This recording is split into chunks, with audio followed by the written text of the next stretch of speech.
Screen grab. We're back. We're back in the mess. You can't see the whole fish room, but there's tanks on the floor. There's stuff around here. But what we're gonna do today is we are going to tackle this 125-gallon tank and put this 6-foot background into this aquarium. So this is from Universal Rocks. You've heard me talk about them before. You've probably seen some of their backgrounds in other tanks, including, there, let's just go over there. That tank right behind me, the African cichlid peacock tank. So what we're gonna do is, in the 125, as you can see, the water's emptied out. There's nothing in there but like an inch and a half of mucky, yucky water and some substrate. So I am going to clean that out, vacuum it out with a shop vac, and then we're gonna just rinse it down, dry it off with a towel, and then I'm gonna test fit this in there. So we'll test fit this in there just to make sure that it all lines up. Now I did give them specific measurements. So Universal Rocks will take your exact dimensions that you give them and they'll cut it to that, which is why that piece fit perfectly, because I gave them measurements and they got it like precise to like the millimeter. So we'll go ahead and test fit this, and then once that's done, then we'll silicone it in place and keep on moving forward with this project. That was actually easier than I thought it was going to be. I wanted to see if I could siphon some water out, but ended up just grabbing the shop vac. If you don't have a shop vac and you're trying to empty out an aquarium, you can actually get like these little bucket ones.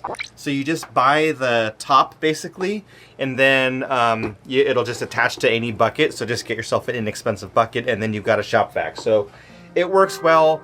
I got out all the substrate, all of the dirty water in there. I like to use a dustpan, like a clean dustpan or one that I use for fish only. It's a great way to scoop out like 99% of substrate. Something else that you can use, catch cup, a container.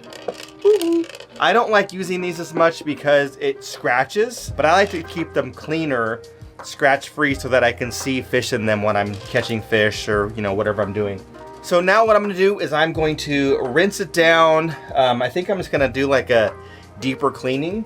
So I'll probably use like some warmish hot water, because I've got hot water in here in the fish room. So I'm gonna clean it down, wipe it all down, and then go through again with the shop vac and then get the rinsed off water, and then we'll dry it off and add the background to test fit, and then we'll do the silicone part. So before I forget, Happy New Year, by the way. Today is New Year's Eve.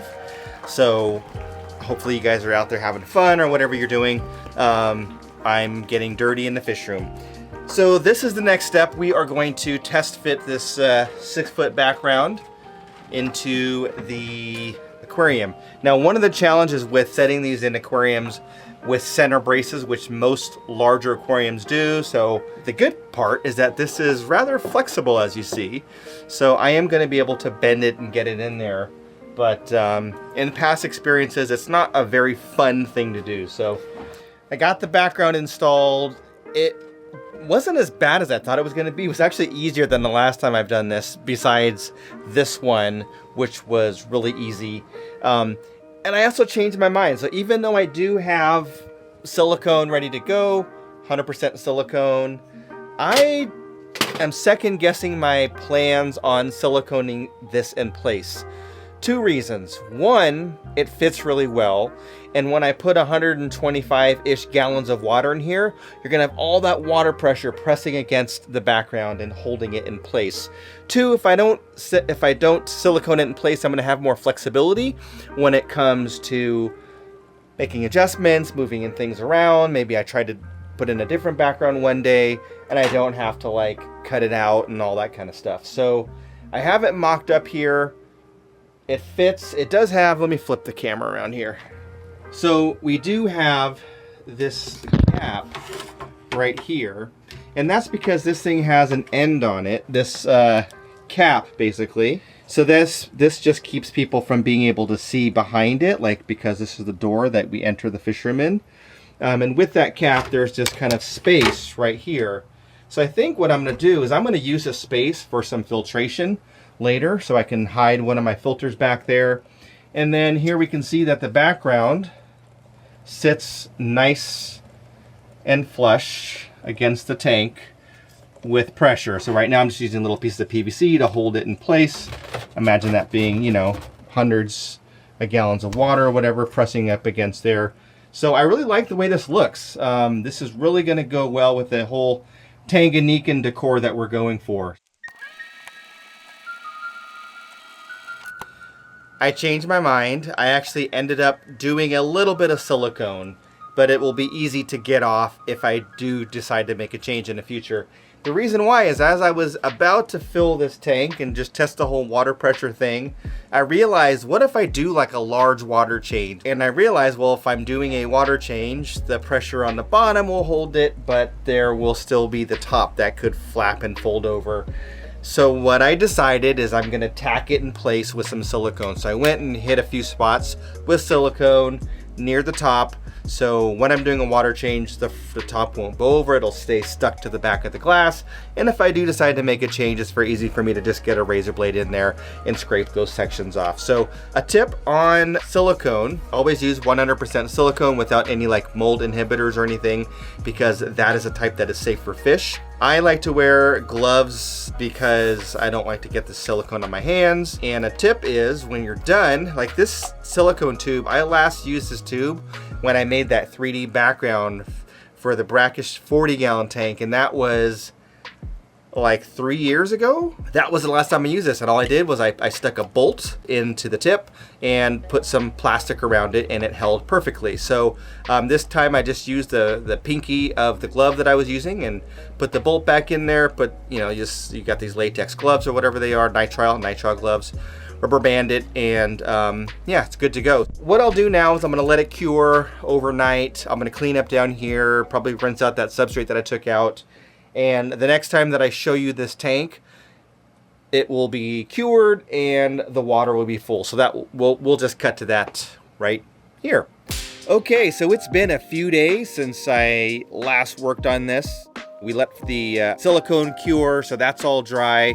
And then I put in the substrate and water and all the rocks. Now all these rocks right here, these are all rocks that were in another aquarium.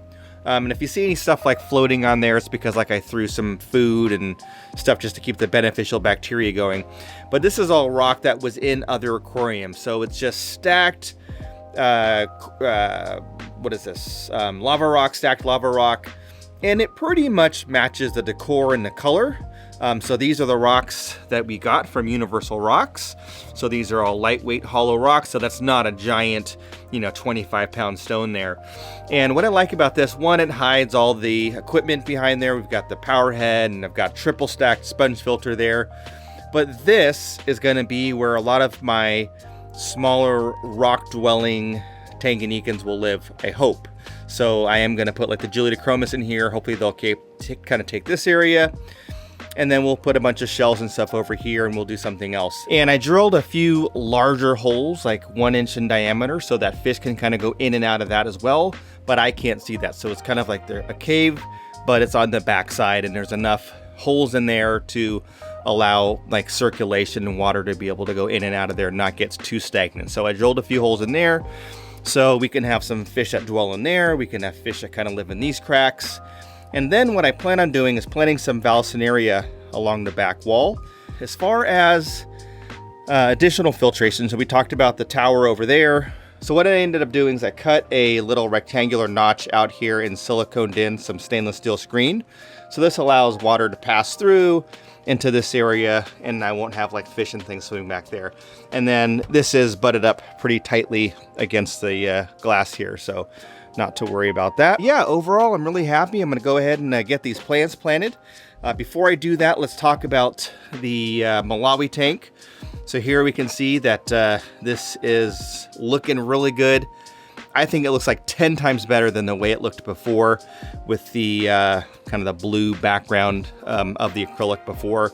So now we've got this this dragonstone background that they sent me. We've got the large rock. So that giant rock that I was holding up earlier, it's kind of going from the bottom all the way to the top. It does a really good job of kind of blending in. The canister filter intake or whatever it's called is over there.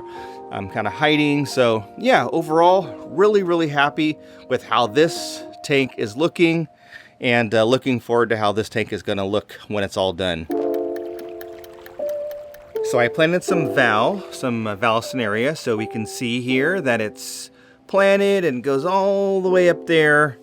And I planted a bunch more along the back wall here. The idea is that we'll get like a kind of a wall of Vallisneria kind of growing along the back, kind of for some decor, and there'll be some, obviously some water quality benefits from absorbing nitrates and things like that, but mostly for aesthetics. I did put a bunch of root tabs in there. So we've got the Aquarium Co-op Easy root tabs. So I put like 10 of them just along the base there so that the plants can tap into those. So overall, very happy. We'll just kind of leave it alone for a couple of weeks. That's kind of the plan, is leave it alone, let the plants do their thing. I've got to travel anyway, and then I've got some other things going on. So we'll just let this tank be. We'll continue checking water parameters, add a little fertilizer if needed, and then we'll start transferring fish over here. So we're gonna do some of these fish here. We've got, well, they're all hiding, but there you can see one of the Calvis, the Julidochromis.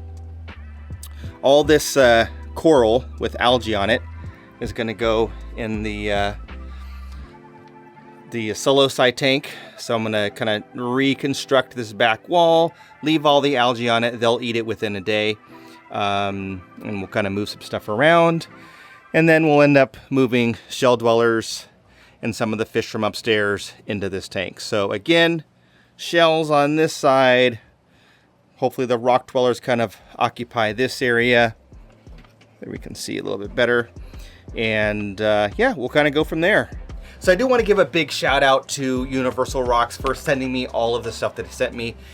It is a lot of stuff, and I realize that, you know, not everyone is going to get a free gift of hundreds and hundreds of dollars or more of stuff from an aquarium company. So I'm very fortunate. I do have all of you to thank for that. So thank you very much for watching videos, commenting, liking, subscribing, all that good stuff. But I do want to thank Universal Rocks for being very generous and sending all this stuff out. Anyway, all the links are down below for Universal Rocks, things like these root tabs and all that other stuff. So if you have not done so already, please do consider subscribing. So many of you guys watch my videos, but you don't hit that subscribe button. So go ahead and click it. Please do it. And otherwise, watch this video right here, and we'll catch you on the next one.